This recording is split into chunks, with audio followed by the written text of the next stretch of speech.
Chapter 15. Welcome to Ceremony. The sacred, the strange, and the beautifully human. So you've decided to sit in ceremony. You've prepared your body. You've reflected on your intentions. You've read enough of this book that you're no longer expecting a magic pill wrapped in spiritual glitter. First of all, I'm genuinely happy for you. Second, there are a few things no one tells you. Ceremony is deeply sacred. It is profoundly beautiful. It can be life-changing. It can also be wonderfully and gloriously weird. One moment you may feel wrapped in infinite love. The next you may become absolutely convinced your blanket has become a living spiritual entity with opinions about your childhood. Welcome. You're in excellent company. Plant medicine has an extraordinary way of reminding us that awakening doesn't remove our humanity. If anything, it helps us laugh with it. Every ceremony is a living field. By now, you've probably noticed a recurring theme throughout this book. Everything is relationship. Ceremony is no different. You are not walking into a performance. You are entering a living ecosystem. Every person, every prayer, every breath, every song, every moment of surrender contributes to the field that everyone experiences together. You are not simply receiving medicine. You are helping to create the environment in which healing becomes possible. That alone changes how we enter the room. The art of showing up. There is no perfect ceremony. There is no perfect participant. There is only sincere participation. Come prepared. Arrive rested whenever possible. Honor your preparation. Listen carefully to your facilitators. Keep your attention inside your own experience. Return to your breath whenever uncertainty arises. Protect the silence. Respect the space. Trust the music. Allow yourself to be wonderfully ordinary. The medicine has never required perfection, only honesty. Meet the ceremony archetypes. After enough years serving and sitting in ceremony, you begin noticing something delightful. Every ceremony seems to include a familiar cast of characters. Sometimes you'll meet them. Sometimes you'll become them. Usually both. The superfan. Every song receives enthusiastic applause. Every insight is the greatest thing ever. Every facilitator is a certified miracle worker. Their enthusiasm is contagious. Their volume occasionally is too. The cosmic bride or groom. At approximately 11:43 p.m., they receive undeniable confirmation that the universe has revealed their eternal soulmate. It happens to be you. Smile kindly, wish them well. Allow tomorrow morning to participate in the conversation. The perpetual apologizer. I'm so sorry, I'm really sorry, I'm sorry for laughing, I'm sorry for breathing. Dear one, you are allowed to exist. Please receive the medicine. We'll all survive your giggling. The hidden superstar.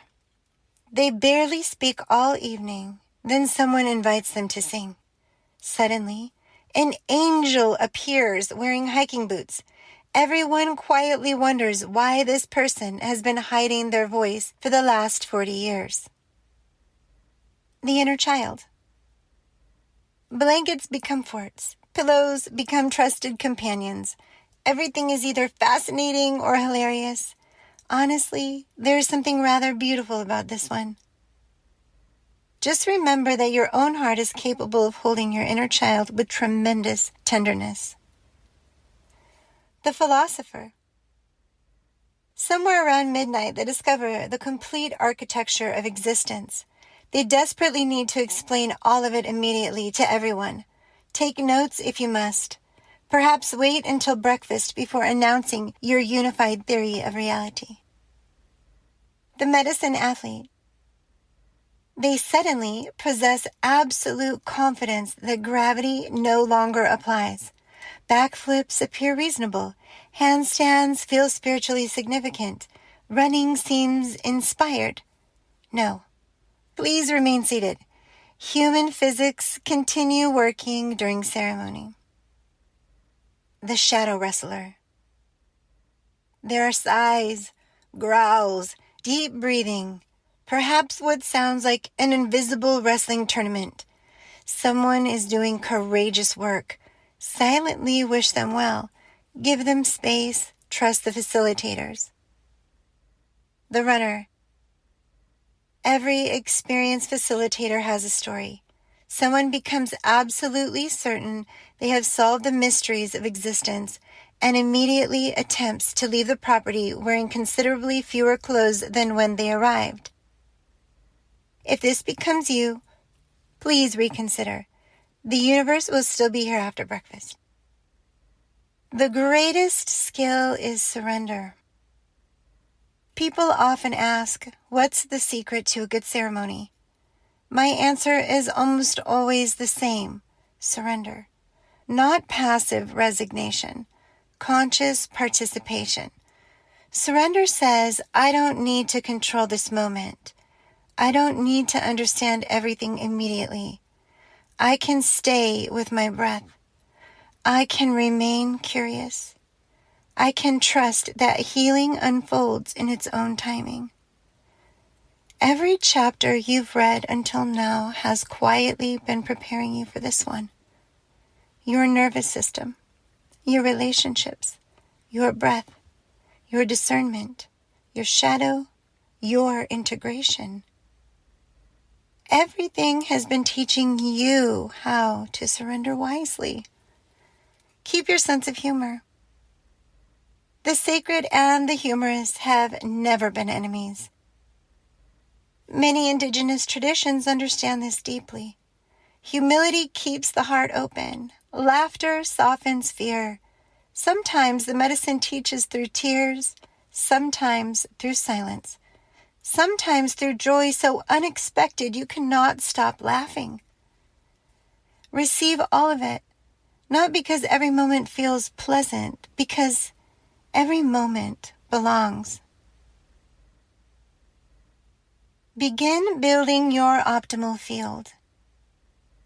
The next time you enter any meaningful space, a ceremony, a family gathering, a difficult conversation, a classroom, a meeting, or your own home, pause before walking through the doorway. Take one conscious breath, then quietly ask yourself, what kind of field am I about to help create? Carry that question with you. It may become one of the greatest medicines you ever receive. Another page in your journal. Write these questions across a fresh page. How do I hope people feel after sharing sacred space with me? Then ask, what qualities do I want to bring into every room I enter? Presence, gentleness, courage, humility, humor. Finally, write one final question. What would it look like to become someone others feel safe unfolding around? Sit with that. You may discover ceremony has already begun. Welcome. If you've made it this far in this book, you've probably realized something important. Ceremony was never the destination. It was never about collecting extraordinary stories. It was never about becoming more spiritual than anyone else. It has always been about becoming more available to life. Arrive with humility. Bring your breath. Bring your curiosity. Leave perfection behind. Laugh when laughter comes. Cry when tears arrive. Trust your facilitators. Trust your own discernment. Honor the medicine. Honor the people sitting beside you. Honor yourself. And if somewhere in the middle of the night the medicine gently convinces you that you have become a dolphin, smile, stay on your mat. The ocean will still be there tomorrow. Oh, and one final gift from someone who has spent many nights in ceremony. Never, under any circumstances, trust an ayahuasca fart. You're welcome.